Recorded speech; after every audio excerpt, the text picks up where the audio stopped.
बृहस्पति व्रत कथा। गुरुवार के व्रत में पीले वस्तु का दान एवं भोजन मुख्य है। महिलाओं को इस व्रत के करने पर कदली वृक्ष का पूजन करना चाहिए। पीली गाय के घी से बनाए गए भोजन को ब्राह्मणों को खिलाना चाहिए। इस दिन पुरुष बाल और दाढ़ी नहीं बनवाते तथा महिलाएं सिर भिगोकर स्नान नहीं करती। बृहस्पतिवार को भी जो स्त्री पुरुष व्रत करें उनको चाहिए कि वह एक दिन ही समय भोजन करें। बृहस्पति भगवान का पूजन होता है। भोजन पीले चने दाल का करे परंतु नमक नहीं खावे। पीले वस्त्र पहने, पीले ही फलों का उपयोग करें। पीले चंदन से पूजन करें। पूजन के बाद प्रेम पूर्वक गुरु महाराज की कथा सुनना चाहिए। इस व्रत को करने से मन की इच्छाएं पूरी होती है और बृहस्पति महाराज प्रसन्न होते हैं। धन पुत्र विद्या तथा मन वांछित फल प्राप्त होता है। अति फलदायक इस व्रत के केले का पूजन करना चाहिए। कथा पूजन के समय मन क्रम वचन से शुद्ध होकर जो इच्छा और बृहस्पति जी से प्रार्थना करनी चाहिए कि इच्छाओं को बृहस्पति देव अवश्य पूर्ण कर, ऐसा मन में दृढ़ विश्वास रखना चाहिए। एक कथा। एक समय की बात है। भारत में एक नृपति राजा राज्य करता था। वह बड़ा ही प्रतापी और दानी था। वह नित्य प्रतिदिन मंदिर के दर्शन करने जाता तथा ब्राह्मण और गुरु की सेवा किया करता था। उसके द्वारा से कोई निराश होकर नहीं लौटता था। वह प्रत्येक गुरुवार को व्रत रखता एवं पूजन करता, हर दिन गरीबी की सहायता करता, किंतु ये सब बातें रानी को अच्छी नहीं लगती थी। वह न व्रत करती थी और न किसी दमड़ी का दान में नहीं देती थी तथा राजा ने भी ऐसा करने को मना करती थी। एक समय की बात है कि राजा शिकार खेलने वन में गए हुए थे। घर में रानी और दासी थी। उस समय गुरु भगवान एक साधु का रूप धारण कर राजा के द्वार पर भिक्षा मांगने गए। तब रानी कहने लगी, हे साधु महाराज, मैं इस दान पुण्य से तंग आ गई हूँ। मेरे से घर का कार्य तो समाप्त होता नहीं है। इस कार्य के लिए तो मेरे पतिदेव ही बहुत है। अब आप ऐसी कृपा करें कि सब धन नष्ट हो जाए तथा मैं आराम से रह सकूँ। साधु बोले, हे देवी, तुम तो बड़ी विचित्र हो। संतान और धन से कोई दुखी नहीं होता, इसको सभी चाहते हैं। पापी भी पुत्र और धन की इच्छा करता है। अगर आपके पास धन अधिक है तो भूखे मनुष्य को भोजन कराओ, प्याऊ लगवाओ, ब्राह्मणों को दान दो, धर्मशाला, तालाब, कुआं, बावड़ी, बाग बगीचा आदि का निर्माण कराओ, निर्धन मनुष्य को कुंवारी कन्याओं का ब्याह कराओ और उन अनेकों अज्ञाति धर्म है। इस प्रकार के कर्मों से आपके कुल और आपका नाम परलोक में सार्थक होगा। यह स्वर्ग की प्राप्ति होगी। मगर रानी इन बातों से खुश न हुई। वह बोली, हे साधु महाराज, मुझे ऐसे धन की आवश्यकता नहीं है जिसको और मनुष्य को दान दूं तथा जिसको रखने उठाने में मेरा सारा समय बर्बाद हो जाए। साधु ने कहा, हे देवी, तुम्हारी ऐसी इच्छा है तो ऐसा ही होगा। मैं तुम्हें बताता हूँ, वैसा ही करना। बृहस्पतिवार के दिन घर में गोबर से लिपना, अपने केशों को धोना, केशों को धोते समय स्नान करना, और राजा से कहना वह हजामत करवाए, भोजन मांस मदिरा खाना, कपड़े धोबी से यहाँ धुलवाना। इस प्रकार 7 बृहस्पतिवार करने से तुम्हारा सब धन नष्ट हो जाएगा। ऐसा कहकर साधु वहाँ से अंतर ध्यान हो गया।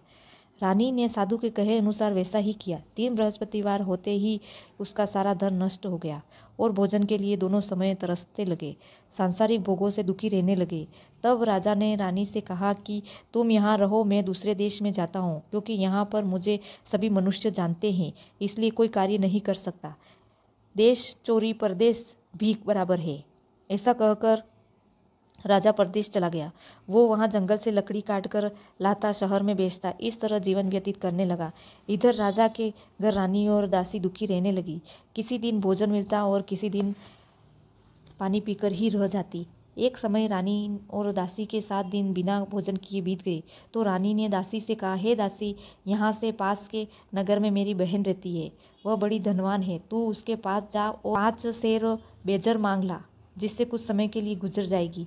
इस प्रकार रानी की आज्ञा मानकर दासी बहन के पास गई और रानी की बहन उस समय पूजा कर रही थी, क्योंकि उस रोज बृहस्पतिवार था। जब दासी रानी की बहन से बोली, हे रानी, मुझे आपकी बहन ने भेजा है, 5 सेर बेजर दे दो। इस प्रकार अनेक बार कहा, परंतु रानी ने कुछ उत्तर नहीं दिया, क्योंकि वह उस समय बृहस्पतिवार की कथा सुन रही थी। इस प्रकार जब दासी को कोई उत्तर नहीं मिला तो वह बहुत दुखी हुई एवं क्रोध भी आया और लौटकर रानी के पास आकर बोली, हे रानी, तुम्हारी बहन तो बड़ी अभिमानी है। वह छोटे मनुष्यों की बात भी नहीं करती। जब मैंने उससे कहा कि उसे कोई उत्तर नहीं दिया, इसलिए मैं वापस चली आई। रानी बोली, हे दासी, इसमें उसका कोई दोष नहीं है। जब बुरे दिन आते हैं तो कोई सहारा नहीं देता। अच्छे बुरे का पता आपत्ति में ही लगता है। जो ईश्वर की इच्छा होगी वही होगा। यह सब हमारे भाग्य का दोष है। उधर उस रानी ने सोचा मेरी बहन की दासी आई थी परंतु मैं उससे नहीं बोली, उसको वह बहुत दुखी हुई। तो यह सोचा कथा सुन विष्णु भगवान का पूजन समाप्त कर वह बहन के घर चल दी और जाकर अपनी बहन से बोली, हे बहन, तुम्हारी दासी आई थी तब मैं बृहस्पति की कथा सुन रही थी और जब तक कथा होती न उठते न बोलते, इसलिए मैं न बोली। कहो दासी क्यों आई थी? रानी बोली, बहन, हमारे अनाज नहीं था, वैसे तुमसे कोई बात छुपी नहीं है, इसलिए मैंने दासी को 5 सेर बेजर लेने भेजा था। रानी बोली, देखो बृहस्पतिवार देव सबकी मनोकामना पूर्ण करते हैं, देखो शायद तुम्हारे घर में अनाज रखा हो। इस प्रकार जब रानी ने सुना तो वो घर के अंदर गई, वहाँ उसे एक घड़ा बेजर का भरा मिला, जिससे रानी और दासी बहुत खुश हुए। तब दासी कहने लगी, हे रानी, वैसे हमको अन्न नहीं मिलता तो हम रोज ही व्रत करते हैं, अगर इसमें व्रत की विधि और कथा पूछ ली जाए तो हम किया करें। तब रानी ने अपनी बहन को बताया कि हे बहन, बृहस्पतिवार के व्रत की कथा क्यों तथा यह व्रत कैसा करना चाहिए। रानी की बहन ने कहा, गुरु के दिन से चने दाल मुनक्का से विष्णु भगवान के केले में जड़ से पूजन करें, वह कहानी सुने तथा पीला भोजन करें। इस प्रकार करने से गुरु भगवान प्रसन्न होते हैं, अन्न पुत्र धन देते हैं, वह मनोकामना पूर्ण करते हैं। इस प्रकार रानी व दासी ने निश्चय किया कि बृहस्पति भगवान का पूजन जरूर करेंगे। 7 रोज बाद जब बृहस्पतिवार आया तो उन्होंने व्रत रखा और गुड़ सार से जाकर चना गुड़ बीन लाई तथा ये सी दाल के केले की जड़ में विष्णु भगवान का पूजन किया। अब पीला भोजन कहाँ से आवे, सोचकर बेचारी बड़ी दुखी हुई न थे। 2 थाल में पीला महात्मा दे गई हैं, एक महात्मा दे गई हैं। रानी कहने लगी, वह भोजन तेरे लिए दे गए हैं, तू कर।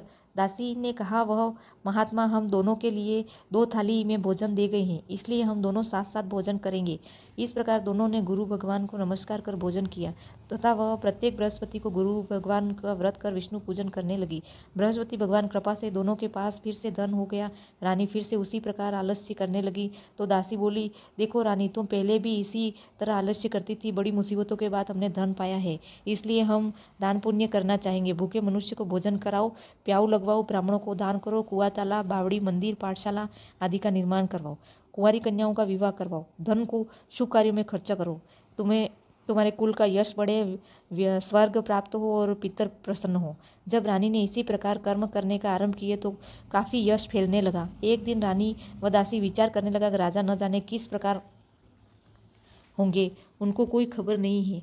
गुरु भगवान से उन्होंने प्रार्थना की कि हे भगवान ने राजा को स्वप्न में कहा। प्रार्थना की तो भगवान ने राजा को स्वप्न में कहा, हे राजा, उठ, तेरी रानी तुझको याद कर रही है, अपने देश को जा। राजा प्रातः उठा और सोचने लगा कि स्त्री जाति खाने और पहनने की संगिनी होती है, पर भगवान की आज्ञा मानकर वो अपने नगर के लिए रवाना हुआ। इससे पूर्व अब राजा परदेश आया तो दुखी रहने लगा था। प्रतिदिन जंगल में लकड़ी लाता और उनके शहर में बेचकर अपना जीवन व्यतीत करता। एक दिन राजा अपनी पुरानी बातों को याद कर दुखी होकर रोने लगा। तब बृहस्पति देव एक साधु का रूप धारण कर आए राजा के पास। आकर बोले, हे लकड़हारे, तुम इस जंगल में किस चिंता में डूबे हो, मुझको बताओ। यह कहकर राजा की आंखों में आंसू भर आए और साधु को वंदना करिए अपनी सारी कहानी बताई। महात्मा दयालु होते हैं। उससे बोले, हे राजा, तुम्हारी स्त्री ने बृहस्पति देव का अपमान किया था, इस कारण तुम्हारी यह दशा हुई है। अब तुम किसी प्रकार की चिंता मत करो, भगवान तुम्हें पहले से अधिक धन देंगे। देखो, तुम्हारी स्त्री ने भी गुरुवार का व्रत आरंभ किया है।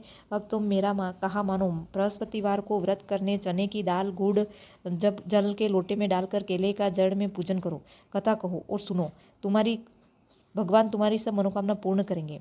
साधु को देखकर राजा बोला, हे प्रभु, लकड़ियां बेचकर मुझे इतना पैसा नहीं, मैंने रात्रि को अपनी रानी को व्याकुल देखा है, मेरे पास कुछ भी नहीं जिससे मैं उसकी खबर मंगा सकूं और कौन सी कहानी कहूं, यह भी मुझे मालूम नहीं है। साधु ने कहा, हे राजा, तुम किसी बात की चिंता मत करो। बृहस्पतिवार के दिन तुम रोजाना इसी तरह लकड़ियां लेकर शहर में जाओ, तुमको रोज से दुगुना धन प्राप्त होगा, जिससे तुम भली भांति भोजन कर लोगे तथा बृहस्पति देव की पूजा का सामान भी आ जाएगा। और बृहस्पति देव की कहानी इस प्रकार से है। प्राचीन काल में एक ब्राह्मण था, वह बहुत निर्धन था, उसके कोई संतान नहीं थी।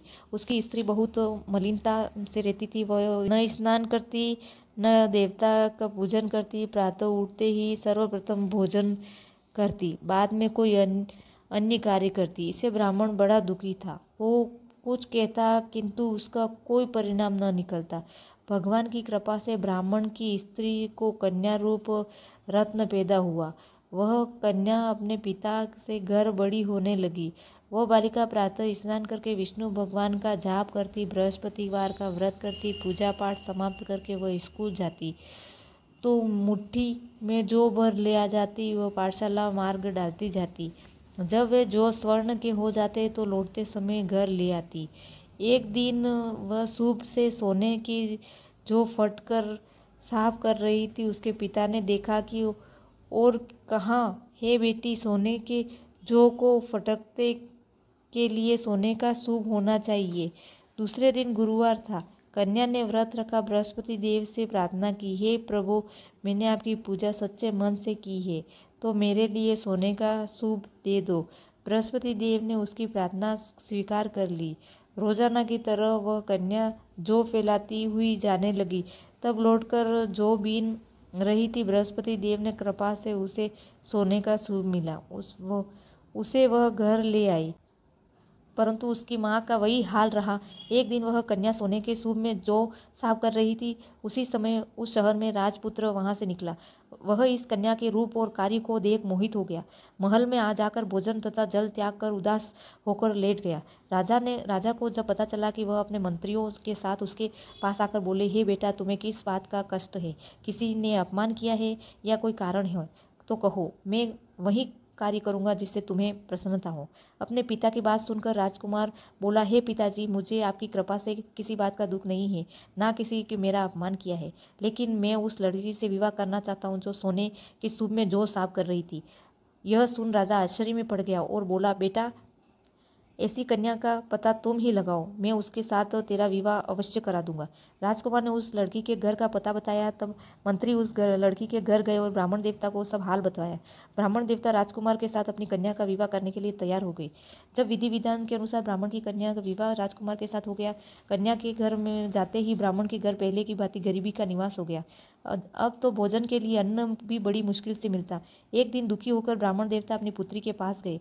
पुत्री ने पिता की दुखी हालत देखकर कहा, माँ का हाल पूछा। तब ब्राह्मण ने सभी हाल कहा। पुत्री ने बहुत सा धन देकर अपने पिता को विदा किया। इस तरह कुछ समय ब्राह्मण के सुख से गुजरा, लेकिन कुछ दिनों बाद फिर वही हाल हो गया। ब्राह्मण फिर अपनी कन्या के यहाँ गया, सारा हाल कहा। लड़की बोली, पिताजी, आप माँ को यहाँ ले आओ, मैं तो विधि बता दूंगी जिससे गरीबी दूर हो जाएगी। तब ब्राह्मण अपनी स्त्री को साथ लेकर पहुंचा। बेटी माँ को समझाते हुए, हे माँ, तुम प्रातः उठकर प्रथम स्नान करके विष्णु भगवान का पूजन करो तो सब दरिद्रता दूर हो जाएगी। परंतु उसकी माँ ने एक भी बात न मानी और प्रातः उठकर पुत्री के बच्चों को जूठन खा लिया। उसी तरह पुत्री की बहुत गुस्सा आया। उसने रात को कोठरी का सभी सामान निकालकर उसे माँ को बंद कर दिया। प्रातःकाल उसने निकालकर स्नान कराकर पाठ करवाया, जिससे उसकी बुद्धि ठीक हो गई और बृहस्पतिवार का व्रत करने लगी। इस प्रकार इस व्रत के प्रभाव से उसकी माँ भी धनवान हो गई और मनोप्रांत बृहस्पति की कृपा से स्वर्ग को प्राप्त हुई। इस कहानी कहकर साधु देवता वहां से लोप हो गए। धीरे धीरे समय गुजरने पर बृहस्पतिवार का दिन आया। राजा जंगल में लकड़ी काटकर शहर में बेचने गया। उस दिन उसे और दिनों से अधिक पैसा मिला। राजा ने चना गुड़ आदि लाकर गुरुवार का व्रत किया। उस दिन से उसके सभी दुख दूर हो गए, परंतु दूसरा गुरुवार आया तो वह व्रत करना भूल गया। इस कारण बृहस्पति देव नाराज हो गए।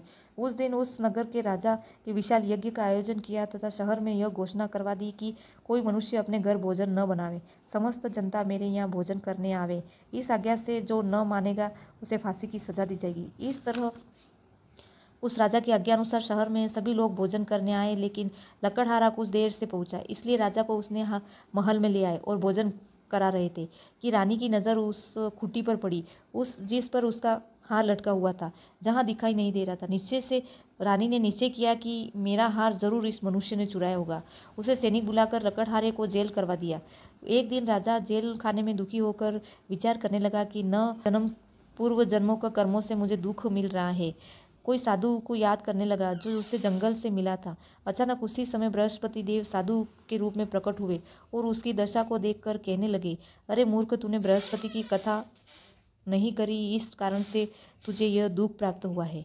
अब तू चिंता मत कर। बृहस्पतिवार के दिन तुझे जेल खाने के दरवाजे पर 4 पैसे पड़े मिलेंगे।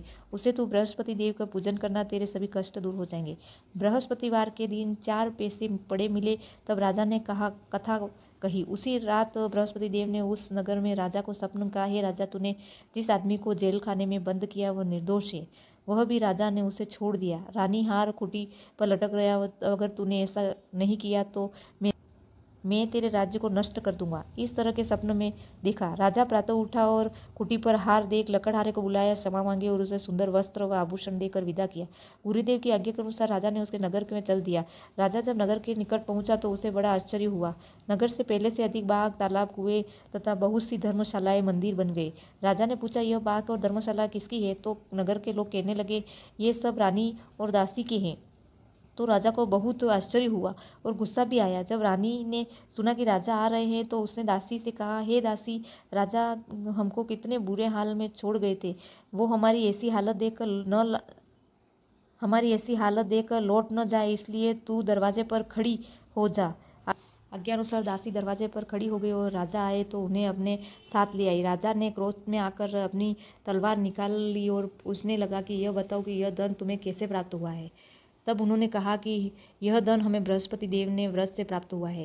राजा ने निश्चय किया कि 7 रोज बाद तो बृहस्पति देव का पूजन करते हैं, लेकिन मैं रोजाना दिन में 3 बार कहानी कहूँगा तथा रोज व्रत किया करूँगा। अब हर समय राज के दुपट्टे से चने की दाल बनती रहती, वह दिन में 3 बार कहानी कहता। एक रोज राजा के विचार आया कि चलो अपनी बहन के यहाँ हो आवे। यह निश्चय कर राजा घोड़े पर सवार हो अपनी बहन के यहाँ चल दिया। राह में उसने देखा कि कुछ आदमी मुर्दे को लिए जा रहे हैं। उन्हें रोककर राजा ने कहा, अरे भाइयों, मेरी बृहस्पति की कहानी सुन लो। वे बोले, लो, हमारा तो आदमी मर गया है, इसको कहानी की पड़ी है। लेकिन कुछ आदमी बोले, कहो, तुम्हारी कहानी सुनेंगे। राजा ने दाल निकाली और कथा कहने लगा। तब कथा आधी हुई और मुर्दा हिलने लगा। कथा समाप्त हुई तो राम राम करके खड़ा हो गया। आगे चले तो उसी किसान के खेत में हल चलाता मिला। राजा ने उसे देखा तो बोला, अरे भैया, मेरी बृहस्पति की कथा सुन लो। किसान बोला कि जब तक मैं तेरी कथा सुनूंगा तब तक 4 हरैया खेत जोत दूंगा। जा अपनी कथा किसी और को सुनाना। राजा आगे चल दिया। राजा ने जाते ही बेल पचाड़ खाकर गिर गया तथा उसे पेट में जोर से दर्द होने लगा। उस समय उसकी माँ रोटी लेकर आई। उसने यह देखा तो पुत्र से सब हाल पूछा। बेटे ने सब हाल बताया। तब बुढ़िया दौड़ी दौड़ी उस राजा के पास आई और बोली, मैं तेरी कथा सुनूंगी, पर तू मेरे खेत में चलकर कह। राजा ने बुढ़िया के खेत में जाकर कथा कही तो सुनते ही बैल खड़े हो गए तथा किसान के पेट में दर्द बंद हो गया। राजा अपनी बहन के घर गया। बहन ने उसकी बहुत मेहमानी की। दूसरे दिन राजा उठा तो उसने देखा कि सब लोग भोजन कर रहे हैं। राजा ने अपनी बहन से कहा कि ऐसा कुछ है जिसे भोजन नहीं किया हो, मेरी बृहस्पति की कथा सुन ले। बहन बोली, भैया, यह मेरा देश ऐसा ही है। यहाँ लोग पहले भोजन करते हैं, बाद में अन्य कार्य करते हैं। अगर कोई पड़ोस में हो तो देखो। ऐसा कहकर वह चली गई, परंतु उसे ऐसा कोई व्यक्ति नहीं मिला जिसे भोजन न किया हो। वह एक कुम्हार के घर गई जिसका लड़का बीमार था। उसे मालूम हुआ यहाँ 3 रोज से किसी ने भोजन नहीं किया है। उसने जाकर बृहस्पति देव की कथा कही, जिसे सुनकर उसका लड़का ठीक हो गया, जिससे राजा की प्रशंसा होने लगी। एक रोज राजा ने अपनी बहन से कहा, हे बहन, हम अपने घर जाएंगे, तुम भी तैयार हो जाओ। बहन ने अपनी सास से कहा। सास ने कहा कि चली जा, पर अपने बच्चों को मत ले जाना, क्योंकि तेरे भाई के कोई औलाद नहीं है। बहन ने राजा से कहा, भैया, मैं चलूंगी, पर कोई बालक नहीं आएगा। राजा बोला, जब बालक नहीं चलेगा तो तुम क्या करोगी? दुखी मन में राजा अपने नगर लौट आया। राजा ने अपनी रानी से कहा कि हम निर्वंशी राजा हैं, हमारा मुंह देखने का धर्म नहीं है और भोजन आदि नहीं किया। रानी बोली, हे प्रभु, बृहस्पति देव ने हमें सब कुछ दिया है, हमें औलाद अवश्य देंगे। उसी रात बृहस्पति देव ने राजा ने सपने में कहा कि हे राजा, उठ, सच्ची सोच त्याग दे, तेरी रानी गर्भ से है। राजा सब सुनकर खुश हुआ। 9वें मास रानी ने एक सुंदर पुत्र को जन्म दिया। तब राजा बोला, हे रानी, स्त्री बिना भोजन के रह सकती है, बिना कहे नहीं रह सकती। जब मेरी बहन आवे तुम उसे कुछ कहना मत। रानी ने सुनकर हाँ कर दी। जब राजा की बहन ने यह शुभ समाचार सुना तो बहुत खुश हुई तथा बधाई देने अपने भाई के यहाँ आई। तो रानी ने कहा, घोड़ा चढ़कर तो नहीं आई, गधा चढ़ी आई? वह बोली, भाभी ने इस प्रकार न कहती तो तुम्हें औलाद कैसे मिलती? बृहस्पति देव सभी के मन की मनोकामना पूर्ण करते हैं। हे बद्भावना पूर्वक बृहस्पति देव का व्रत करता है या सुनता है और दूसरों को सुनाता है, बृहस्पति देव उसकी सभी मनोकामना पूर्ण करते हैं। हे भगवान बृहस्पति, उसकी सदैव रक्षा करना। संसार में जो मनुष्य भगवान का पूजन व्रत सच्चे मन से करते हैं, उनकी सबकी मनोकामना पूर्ण करना। जैसे सच्ची भावना से राजा और रानी ने कथा गुणगान किया, उसी प्रकार सभी मनोकामना बृहस्पति देव ने पूर्ण की थी। कथा सुनने के बाद सभी को प्रसाद देकर जाना चाहिए। हृदय से मनन करते हुए जय जयकार बोलना चाहिए। बोलो बृहस्पति देव की जय, विष्णु भगवान की जय।